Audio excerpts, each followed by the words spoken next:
के लिए जिनमें कोई छल कपट नहीं होता। तो उन्होंने लिखा, आपकी धर्म पुस्तक रामायण में महात्मा लिखते हैं कि निर्मल मन जन सो मोहि पावा, मोह कपट छल छिद्र न भावा। ये कपट जो है, छल जो है, ये जिनके अंदर होता है उनके लिए संत महात्मा कभी पसंद नहीं करते। तो जो शिष्य थे उनके अंदर कोई छल कपट नहीं था। तो कहा आपने भजन नहीं किया तो गलती आपकी है।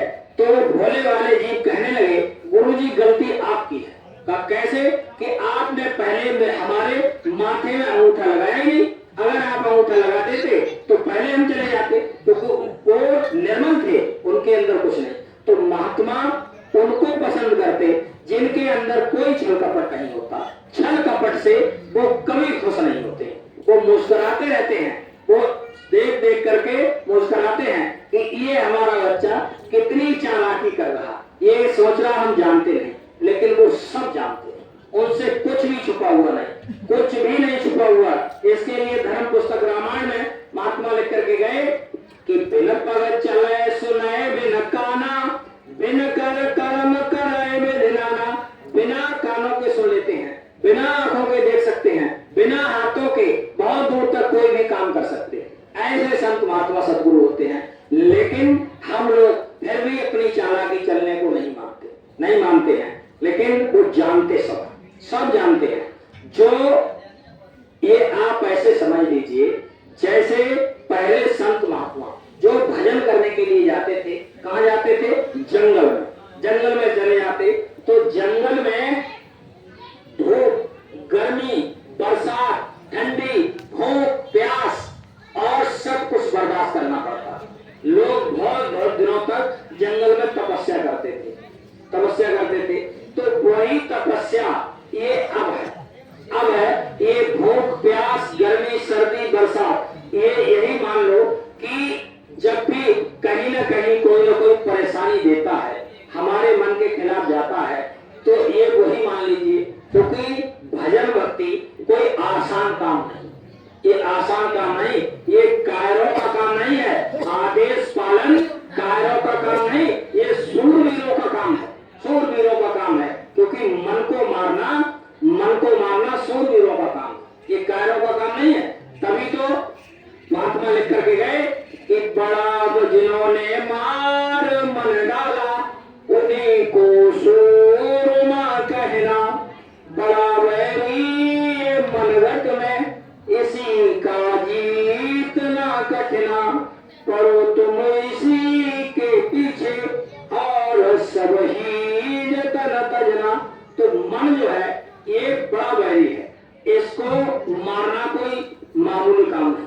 क्योंकि ये जो है यहाँ पर सुख होता, ये इस दुनिया में सुख हो रहा, इस दुनिया में सुख है नहीं। जैसे शीशा होता है, आईना होता है, उसमें ये चेहरा देखते हैं तो उसमें ये चेहरा दिखाई देता है, लेकिन उस शीशे में चेहरा होता नहीं है। ऐसे ही इस दुनिया में सुख ढूंढा जाता, लेकिन सुख है नहीं, सुख नहीं है। तो सुख कैसे मिलेगा? सुख मिलेगा भगवान के भजन से। भगवान का भजन जब हम करेंगे तब सुख मिलेगा। इसके लिए धर्म पुस्तक रामायण में महात्माओं ने लिखा कि निज अनुभव में कहूं खगेशा, बिना हरे भजन न जाए कलेसा।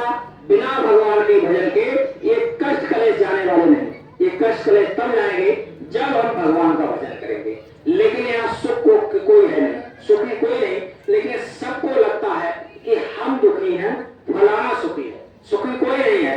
अब महात्मा लिख करके गए कि जिनके पास धन नहीं होता, पैसा नहीं होता है, उनको लगता है जिनके पास धन है वो ज्यादा सुखी होगा, लेकिन धन से कोई सुख नहीं मिलता। तो उन्होंने लिखा कि निर्धन कहे धनवान सुखी, निर्धन कहे धनवान सुखी, धनवान कहे सुख राजा को हरि, राजा कहे चक्रवर्ती सुखी, चक्रवर्ती कहे सुख इंद्र को हरि, और इंद्र कहे श्री राम सुखी, श्री राम कहे सुख संत को हरि, और संत कहे संतोष सम सुख, संतोष बिना ये दुनिया दुखारी। तो संत महात्मा के यहाँ जाने से संतोष आता है। अब और जब संतोष आता है तो सुख मिलता है। और वैसे तो जैसे आपके पास साइकिल है तो मोटरसाइकिल की इच्छा है, मोटरसाइकिल है तो कार की इच्छा है। तो जैसे अभी मिजोरम में मकान है तो बिसौली में हो जाए, बिसौली में हो तो बदायूं में हो जाए, फिर लखनऊ दिल्ली हो जाए। तो ये मन जो है आगे के लिए इच्छा और इच्छा रखता है, क्योंकि जब इसके लिए कोई और अच्छी चीज मिलती है तो पीछे की चीज को छोड़ देता, हमेशा अच्छी चीज की तरफ दौड़ लगाता है। ये मन बड़ा दुश्मन है, बड़ा वैरी है। तो किसी मन के लिए जब किसी को कोई अच्छा लगता तो ये मन को ही अच्छा लगता, कोई किसी को खराब लगता तो मन को ही खराब लगता। तो जितनी भी हमारे अंदर है ये सुख ढूंढ रहा, क्योंकि ये त्रिकुटी जब जीवात्मा सचखंड से उतारी गई तो त्रिकुटी धाम से इस मन को साथ में लगा दिया गया। ये सुख के देश का रहने वाला मन है, मन यहाँ सुख ढूंढ रहा, लेकिन यहाँ सुख है नहीं। सुख कब मिलेगा? जब उस ईश्वर की आवाज हमारे अंदर आएगी, उस आवाज में ये जब मन पकड़ेगा और ये स्वर जीवात्मा उसको पकड़कर चढ़ेगी, तब उसमें से अमृत चूता है, तब ये मन अमृत पीता है, तब ये जीवात्मा का साथ देता। वैसे ये साथ नहीं देगा, वैसे ये साथ नहीं देगा, तब तक ये इधर उधर करता ही रहेगा। तो कब साथ देगा? जब हम संत महात्माओं की बात मानेंगे, जब हम उनके आदेश का पालन करेंगे। और भजन ध्यान तो हम किसी समय कर सकते हैं, किसी समय कर सकते हैं, लेकिन सुमिरन जो है एक निश्चित समय पर करेंगे। सुमिरन निश्चित समय पर सुबह 6 बजे से पहले और किसी समय। वैसे तो 2 टाइम सुमिरन करना चाहिए, 2 टाइम, क्योंकि ये शरीर को भोजन हम 2 टाइम देते हैं, तो उस जीवात्मा को भी 2 टाइम भोजन देना चाहिए। जीवात्मा जन्मों जन्मों की भूखी प्यासी है, उसका भोजन भजन ध्यान सुमिरन है, तो उसको भी दोनों टाइम देना चाहिए।